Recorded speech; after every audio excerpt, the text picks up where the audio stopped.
So ngayon guys, may bagong trending itong video, itong si Colonel Busita sa kanyang official YouTube channel. Meron kasing isang pulis na kung saan ay may hinuri silang isang rider na kinuha yung lisensya kahit na walang ticket. Dito ay talagang pinuntahan nito ni Colonel Busita itong mismong pulis na to upang kanyang makausap, no? Dito kasi nagsumbong kasi itong rider dito kay Colonel Busita at nagpasaklolo talaga. At dito makikita ninyo sa video at mapapakinggan ninyo yung kanilang pag-uusap na etong mismong pulis ay nagsisinungaling pa. At dito ay habang tinatanong sila nito ni Colonel, talagang nagtuturuan silang dalawa. At humihirit pa itong pulis na to, no? So sa mga nahuri dyan na illegal yung kanilang paghuli, pwede ninyong itawag yan guys dito kay Colonel Busita. At tiyak ko matutulungan kayo dyan, no? Kasi etong rider na to ay talagang humingi ng tulong dito kay Colonel Busita. At agad tong tinulungan ni Colonel. Ganyan kabait yan si Colonel Busita. Sayang nga lang at hindi siya naging senador, no? So eto, panoodin natin yung video na kung saan dito ay mukhang nasabon nga yung dalawang pulis dito. Dahil nga ay nagsinungaling pa nga ito habang tinatanong ni Colonel Busita, no, kung nakahinihino ba talaga yung lisensya nitong kawaawang rider. Bago tayo magsimula guys, no, baka pwedeng makisuyo ko sa inyo na baka pwede mag-subscribe naman kayo sa ating channel. Nang sa ganun ay mahit natin yung 1,000 subscriber guys, no. Malaking tulong yan guys sa ating channel guys, no. Sana ay mag-subscribe po kayo. Madaming salamat po. So ngayon, eto, panoodin natin yung video na nag-trending, no? Dito kasi ay kinausap itong dalawang pulis na to ni Colonel Busita. Bakit ganun, no? At talagang natulungan dito itong kawaawang rider na to. So eto, panoodin natin. Usap na kayo, Dep? Yes, sir. Walang dagdag, walang bawas. Wala po. Maikling kwento, anong nangyari? Sige. Bago po ako, kaya po ako huminto doon sir bago magkanto. Kasi pinagbigyan ko yung sa kaliwa para ko kakanan. Okay. Eh habang nasa harap ko pa siya, yung pakanan, sabi niya, sir, Sino? baka pwede po si sir. Nakasibilyan po siya, nakasingle motor. Sabi niya, sir, baka pwede pong mabanti na po kayo. Sabi niya sa'yo, Sir, paano po ako banti? May sasakyan pa po sa harap ko. Pinagbigyan ko lang. Sabi ko, sir, baka pwede, ikaw na lang po mabanti, nakasingle motor na po kayo. Ganun pala, sige. Mabanti po siya. Pagdating ko po sa stoplight, sa harap po ng station, pinaharang po ako doon sa dalawang enforcer. anong sabi ng enforcer? Sabi ng enforcer, sir, pinahold po kayo ni sir. Sir, ba't po sir, ano pong violation ko? Ay, hindi ko po alam sir kasi pinahold lang po kayo sir. Hindi ko pa kilala yan sir. Hindi ko po alam yan sir. Hindi ko po kilala. Tapos, maya pumasok na siya sa station, tumakbo po siya paloob. Tapos lumabas po si sir. Kinuha po yung lisensya ko. Binigay ko na po. Hindi pala enforcer ang kumuha ng lisensya. Hindi po, si po. Tapos binigay ko po. Pagbigay ko po sa kanya, sabi niya, bumaba ka, mag-usap kayo sa loob. Sabi ng enforcer, umabanti ka, tumabi ka doon, tabi mo yung jeep mo. Tapos pumasok ka doon kasi mag-usap kayo sa loob. May pasahero ka ba noon time? Mapapansin nyo guys, no, habang nagsasalita itong rider na to, medyo siya, mukhang kinakabahan siya habang kinikwento niya kung paano kinuha yung kanyang lisensya, no. Mapapansin nyo guys, no, sa pagsasalita niya, medyo kinakabahan siya na hinihingal. Bakit kaya? Meron po sir. Mga ilan? Siguro mga 10 lang sir.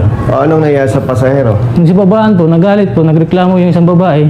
Ba't yung pagharangan niya ni naghanap buhay lang yung tao, lang naman babanggain yun sa harap niya. O sige. Noong time na yon, totoo, nakasibilyan ka. Opo, sir. Anong parang nakikita mong hindi totoo sa sinasabi niya? Doon sa pangyayari doon sa kanto. Opo, sir. Bali, ang ano lang doon, sir, yung SUV, sir, na puti, na pumasok, sir, doon, nasa likod niya. Bali, nagbubusinahan, sir, nasa likod. Ngayon, sir, si SUV, inner lane, sir, yung melo, papasok, sir, ng tango, sir, ng TV, sir. Bali, tayo, sir, sir, nagbubusina sir ng sa likod. Kaya ako sir, nakamotor. Inano ko na sir, kasi pulis nga rin sir. Tinapatan ko sir siya. Sabi ko, boss, baka pwedeng i-abante mo doon sa unahan. Kasi sir, maluwag naman sir, may harap sir. So, ang ibig mo sabihin, obstruction siya. Opo sir. Tapos, pumunta ka doon sa may checkpoint. Opo sir, sir. In other words, nag-advance ka. Opo sir. Tama. Sino nakausap mo? Police o enforcer? Bali sir, tinawag ko sir yung enforcer sir. Okay. Ngayon, Anong sir, instruction mo sa enforcer? tinuro ko sir yung jeep na sabi ko, paul. Ngayon sir, nung nandun na, ayaw naman sir ibigay ni sir yung license niya sa enforcer. Kaya sir, pumasok na sir ako sa PCB sir. Hindi pwedeng mag-apprehend yung traffic enforcer against him kasi hindi naman niya nasaksihan. Opo. Hindi rin siya pwedeng mag-ticket. Klaro yon. Kapatid, anong nagtulak sa'yo at kinumpiskan mo siya ng lisensya? Bali ang nangyari po, yung dalawang enforcer, bali hindi niya binigay po. Ngayon yung dalawa kong kasama lumapit rin. Bali hindi lang ako po yung pulis na lumapit sa kanya. So, ibig sabihin, ayaw niyang ibigay yung lisensya niya doon sa dalawang traffic enforcer. Bali humingi lang po ng assistance sa akin. Hiningi mo yung lisensya niya. Hiningi na po ng dalawa kong kasama, sir. O, Bali, sige. hindi lang po ako yung lumapit na. O, sige. Ibinigay niya doon sa pulis. Pinakiusapan ko dyan, ibigay mo na para doon na kayo mag-usap sa loob. O, sige. Kanino mo inabot ang lisensya? Po. Inabot niya po. Kapatid, pakiusap ha. Opo, sir. Ito public service. Ulitin ko, kanino mo inabot ang lisensya? 100% po kay Sir. Po inabot, sir. O bakit sinasabi mo yung dalawang pulis ang nag-receive ng lisensya? Wala pong sinabing ni-receive. May una na dalawang Ulitin ko, sino ang pinag-abutan niya ng lisensya? Ikaw o ibang pulis? ako po, sir. Period. Pagkata Sipri lang yung tanong ni Colonel Busita dito, di ba? Kanino nga o sino ang umabot, nag-abot, no? Kung kanino inabot yung lisensya o sino tumanggap. Kasi itong di ko masabi kung driver ba to o rider itong nagsusumbong na to dito sa RSAP, no? Kasi yung lisensya lang niya lang yung pinoproblema, no? Kinuhanan siya ng lisensya ng walang ticket. Yan, tingnan nyo guys kung paano magpalusot o magturo itong mga pulis na to na kinakausap ni Colonel Busita. Talagang kung hindi talaga nagsumbong itong kaawa-awang ano na to, driver na to, talagang wala. Hindi ma-actionan yung kanyang problema. tanggap mo nung lisensya niya, anong ginawa Inabot mo? ko po kay Arman. Yung Sinong Arman? Yung pulis po na unang lumapit sa kanya. Inabot mo. Opo, sir. Inabot Tapos? ko po agad, sir. Senior ka kay Arman. Opo, sir. Kasi siya po yung desk officer. Anong ginawa ni Arman? Siya na po yung nag-ticket siguro, sir. Imagine, inabot mo yung lisensya niya. Ang sayo siguro. Tinigita ka, hindi? Hindi po. Nasa, anong pilyado ni Nasa, anong pilyado ni Sa pagkakaalam mo, ano pang nangyari? Sige. Nung ano po, nung binigay ko na po sa kanya, kasi Kanino? Kay ano po, naiwan na po ako sa harap. Kasi mayroon po kaming standby point doon sa harap. Hindi, kasi may itinuturo ka pang iba eh. Ikakat ko doon. Sa pagkakaalam mo, pagkalipas noon, nasaan yung lisensya? Kay Sir po. Kay sa Okay. kanya ko po inabot. Nasaan ang lisensya ni driver? Nasa kanya na lang. Sir, dala po sir namin. Nino? Dala po sir namin, nandito po sir. Huwag yung isang lisensya lang, alangan uusungin ninyo. Andito po sir sa karog sir. Baka sir wala sir. Magama kung nakanino eh. Public service lang to.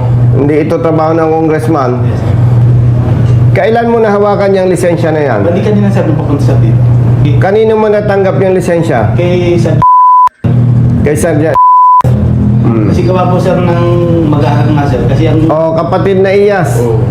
Tatlo na ang iimbestigahan mo, ha? Yes, sir. Katulad ng nabanggit ko, pasensya na, Sabado ngayon eh. Hindi, sir. Duty talaga. Ay, tsaka kasalanan mo, nagpulis ka eh. Kasi, Kita nyo guys, no, habang kinakausap nito ni Colonel Busita itong mga pulis, pati itong IAS, Yung iba kasi guys, no, 'di ba? Pagka may tinutulungan yung iba, medyo maangas talagang tingin nyo talaga. Eto si Colonel talaga, ano lang to, mahinahon lang to. Kumbaga kapag may tinutulungan siya na isang inabuso, mahinahon yan makipag-usap sa mga sangkot nga, no? O kung sino man yung kumawawa dun sa driver o sa rider, ganyan yan makipag-usap. Kasi yung iba, bakit ganyan daw makipag-usap si Colonel? Bakit mukhang hindi paggalit, 'di ba? Yan ang kagandahan yan kay Colonel kasi hindi talaga yan siya basta nangahamap ng pulis o ng rider kung sino may mali. Ang gusto niya lang ay yung mali ay maitama, 'di ba? Ganyan talaga yan guys kasi dati kasi nung ako tinulungan yan. Isa din ako sa mga tinulungan yan ni Colonel, no? Noon, nung na-fake ako, nung binili kong Mio. May Mio ako niyan, guys, no? Tinulungan ako. Talagang magaling talaga yan makipag-usap si Colonel sa mga enforcer, sa mga tauhan ng LTO. Ganyan talaga siya, mahinahon. Kaya bilib ako dito kay Colonel dahil hindi siya kagaya ng iba na bakit mo ginaganyan? Yung ganong may pag-uusap, kumbaga sinisiga-siga. Ito, hindi naman siga yan makipag-usap si Colonel.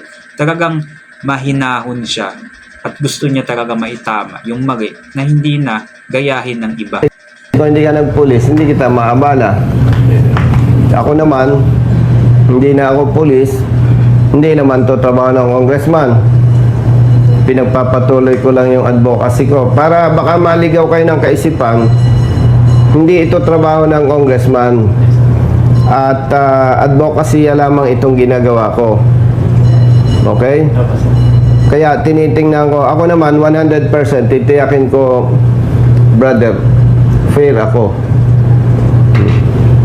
Kaya ni-request ko yung attention ni Deputy at ni Colonel Salibio ng IAS para medyo may idea ka na ano pa yung nangyari. Una, brothers, i-assume natin talagang may traffic violation. Hindi ko na tatanungin kung saan ba nangyari. I-assume na lang natin may traffic violation siya. Pero yung pagkumpiska ng pulis natin na hindi nag-issue ng ticket at ibinasi lamang sa kwento, hindi acceptable yun. Granting, ipagpalagay may traffic violation siya, mali ang ginawa ng ating kapatid na pulis. Kayong tatlo. Yung humawak ng lisensya, pare-pareho yun may sablay. Ngayon, siyempre, wala ako sa posisyon para magsintensya sa inyo. Kaya ni-request ko yung attention ni Colonel Salibio ng IAS, Internal Affairs Service. Ang mandato ng Internal Affairs Service, alam naman natin, di ba? Pag may sablay ang pulis, sila mag-imbestiga. Pag nakita nila na talagang may probable cause, na talagang may mali, kayo ang nagre-rekomenda para mabigyan ng administrative sanction o parusa. Naku po. Di ba? Kaya kayo ay pagtitiwala ko sa IAS, kapatid. Kami na sir, tungkulin namin sa license ng complainant sir. Imbestigahan nyo. At correct me if I'm wrong, Yes sir. sa ganitong case, kahit umatras siya, Yes sir. hindi ground Yes, sir. para i-atras mo ang Kaso sir. administrative Case sir. case Yes. against police. Tama ba ako? Naku po, makakasuhan pa yung yung tatlo na pulis nang dahil lang sa lisensyang kinupiska nila. Kaya ito talaga, talagang magiging ano talaga to, kumbaga leksyon sa kanila kung talagang may pananagutan talaga sila o may ginawang mali talaga sila. Talagang tatanggapin dapat nila yan, yung ano na yan, magiging consequence nila dahil sa ginawa nila dito sa driver, no? Yun, kawawa kasi naman talaga. Pagka hindi na-actionan, kawawa. Tama niyo sir. Kahit may available of assistance yung Oo. complainant, tuloy pa rin ang kaso sir. Ito naman kapatid, kaya ko ina-actionan, para yung mali na ginagawa natin maitama. Yun. Kasi Yun lang. lumang estilo na yon na brusko ang pulis. Isa lang pinapakiusap ko sa inyo. Ito administrative case. Yeah. Gusto lang nating itama. No? At kung magkaroon ng recommendation, may makita talaga ang IAS na may mali kayo, mapaparusahan kayo. Pinakamahina niyan, kung hindi ako nagkakamali, 2-month suspension. Yes, sir. Sa 2-month suspension, kung hindi ako nagkakamali, more than 100,000 pesos lagas sa inyong dalawa. Ako po, 100,000. So, mabuti na lang at tinulungan talaga to ni Carnag, no? Itong kawaawang driver na to. Dahil sa lisensya, mukhang mamumblema yung pulis na to, no? Itong mga pulis na umuri sa kanya. Talaga, nakikita nyo. Talagang, dito talaga, hindi talaga may iwasan sa gansangan yung ganitong mga klase ng pulis na kapag natapat ka ay talaga mamarasing ka talaga, no?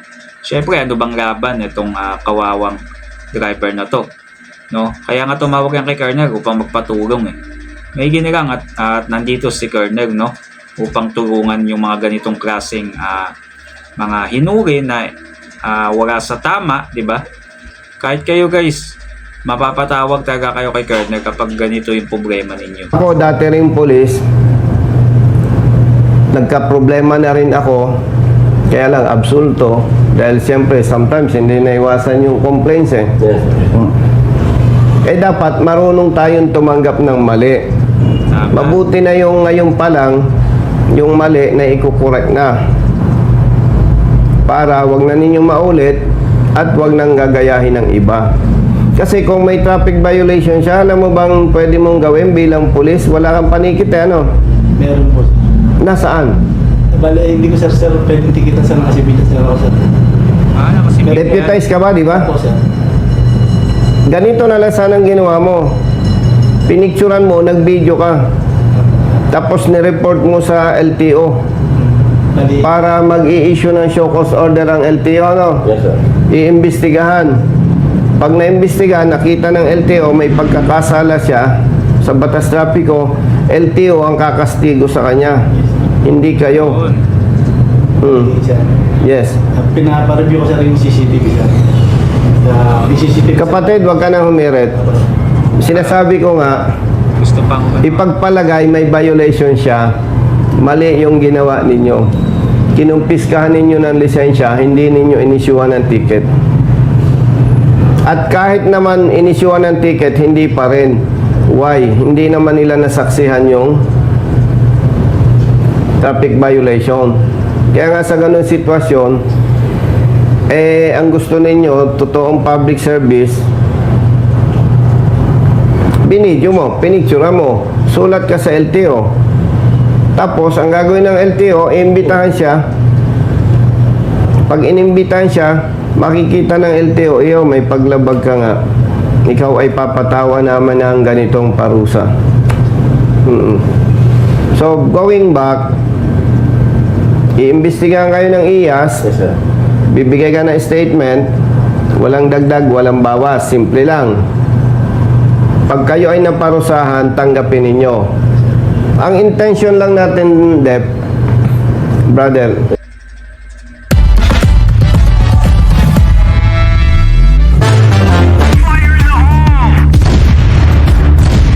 ang intention lang natin, Dep, brother, Yes, sir.